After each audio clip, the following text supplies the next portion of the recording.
The experiment was a success, but I fear our time is short.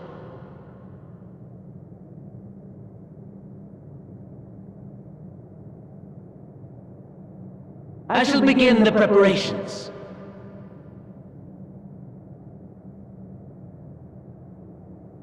Now, it is time for you to awaken.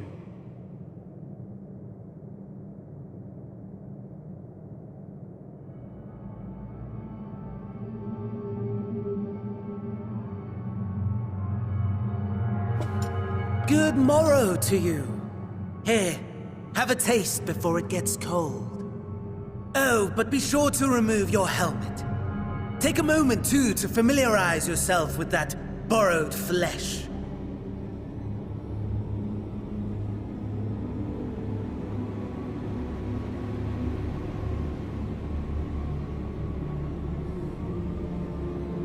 So, how does it feel? I, for one, find those first moments within a new body to be most refreshing. We had a Magitech engineer by the name of Aulus to thank for this method of soul extraction and implantation. I believe the two of you met briefly in Alamigo. His was a rather sticky end, wasn't it? Thankfully, he was thoughtful enough to leave behind his mind-jack technology. I took the liberty of making some improvements and selecting you as my esteemed test subject.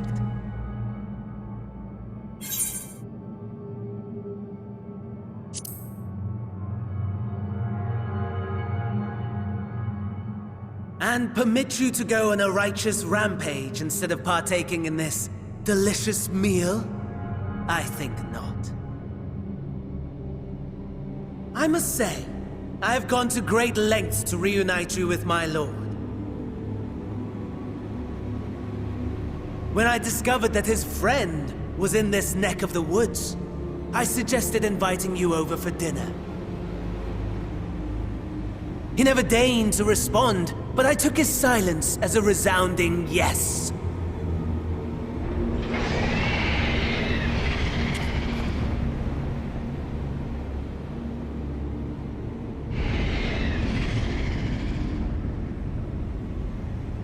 Oh my! Daddy is pleased his grumpy little boy has finally found his playmate.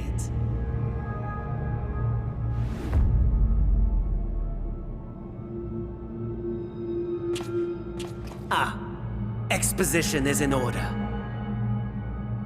The Garlean Empire has long outlawed all forms of religion.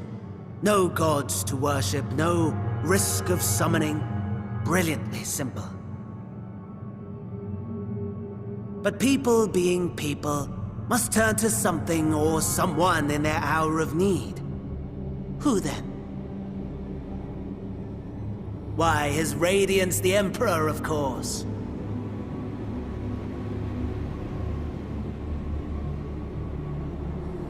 As you have observed firsthand, Garlemald has seen better days. The legendary Solus Zosgalvus, dead.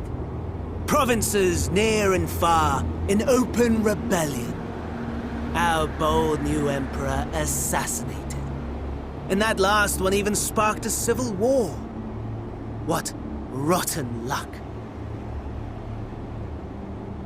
The people cried out for salvation.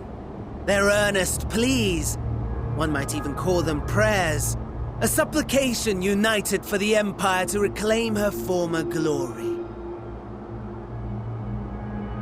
And so their will did manifest, channeled through the corpse of none other than Emperor Varus himself. And lo, the Savior was born, the embodiment of the Garlean spirit. Their anima.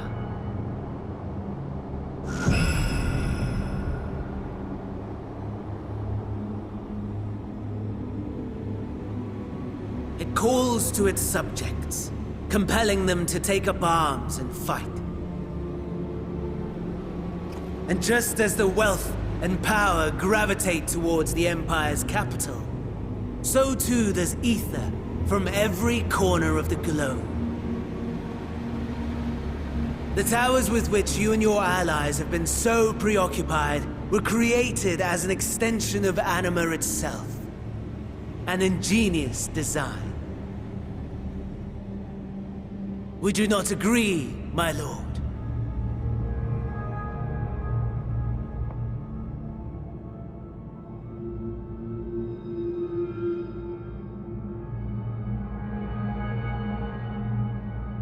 Does the pursuit of prey you have bested before excite you? Of course not. Absent the challenge, the thrill, your prize is a hollow victory. Butchery.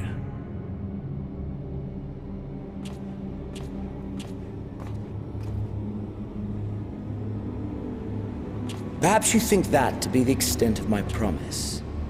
I have no doubt fallen in your estimation since Alamigo.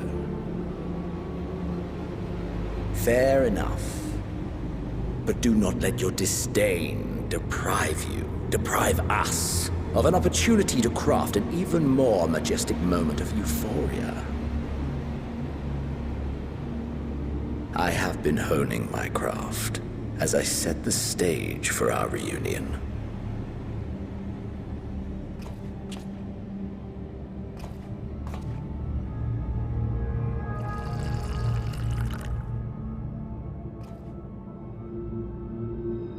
Wheresoever there is suffering and despair, you appear to fulfill your duty as defender of this star.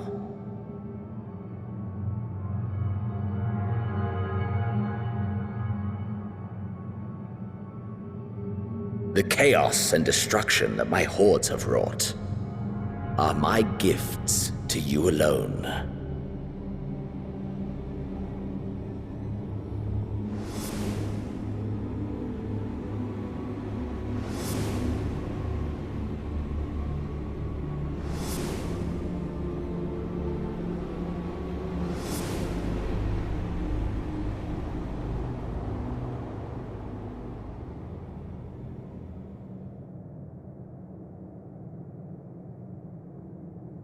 At a loss for words? No matter. As you will learn, I have only just begun. Oh, will you not finish your meal? There is only one thing that can sate my hunger, and it would seem my friend has lost his appetite. I hoped this display of civility might prove an entertaining diversion, but clearly we are above such pretensions.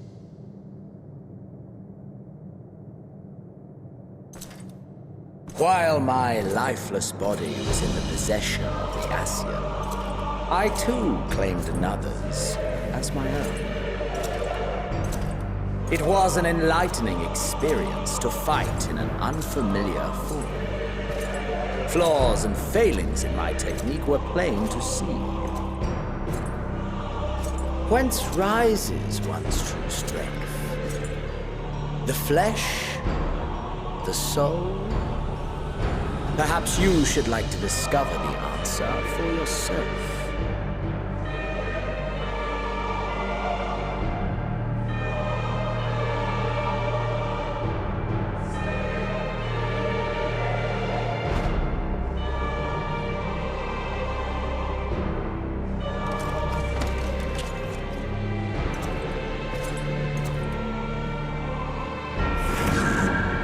Or together.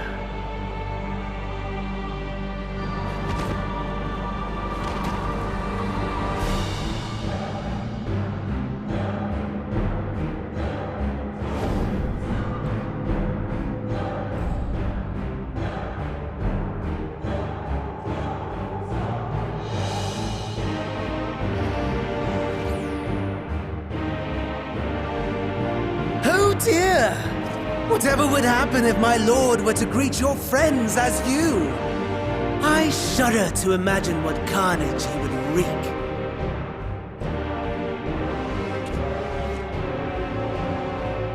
We'd better hurry if we want to avert the bloodbath. You can thank me later for my generosity.